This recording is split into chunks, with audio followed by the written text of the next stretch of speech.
Julia Staub occupies a distant point on my father's family tree, my paternal grandfather's maternal grandmother. She came from Germany with her husband, Abraham, a Jewish dry goods merchant who made his living selling his wares on the Santa Fe Trail. Julia was the young bride he brought over from Germany after he made his fortune.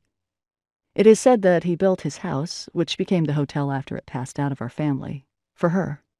It was a graceful French Second Empire-style home on Palace Avenue, a few blocks off Santa Fe's main plaza.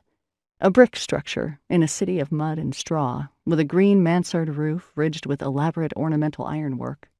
Julia, too, was formal and elegant, imported from Europe and equally out of place in the rough West. Perhaps the house was Abraham's way of making her feel more at home. I visited La Posada from time to time as a child.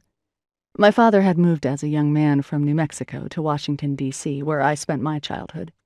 But we would return each August, when the afternoon drama of mountain thunderstorms painted the desert grasses a gentle green. My parents, my brother, and I would roam through downtown Santa Fe, testing out cowboy hats in the novelty shops that lined the plaza in the 1970s, before the city became fashionable. The hotel was just a few blocks from Santa Fe's ancient heart.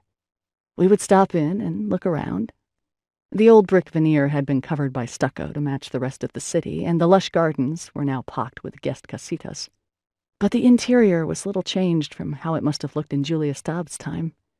Dark against the brash high desert sun, cool, filled with Victorian flourishes that still impressed, molded ceilings, ornate brasswork, gleaming mahogany.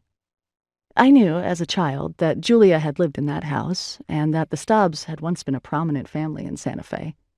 They were historical figures in the city, who had brought money and European manners to a place that lacked both. Abraham hosted lavish soirees in the house. Julia played the piano beautifully and spoke many languages. The family had been written up in regional history books. There was even a street named after them in downtown Santa Fe. The mansion was a local landmark. I knew from my father, who was proud of his family's long history in New Mexico, if not terribly interested in the details, that Julia and Abraham had raised 7 children in the house. His grandmother, my great-grandmother Bertha, was the third.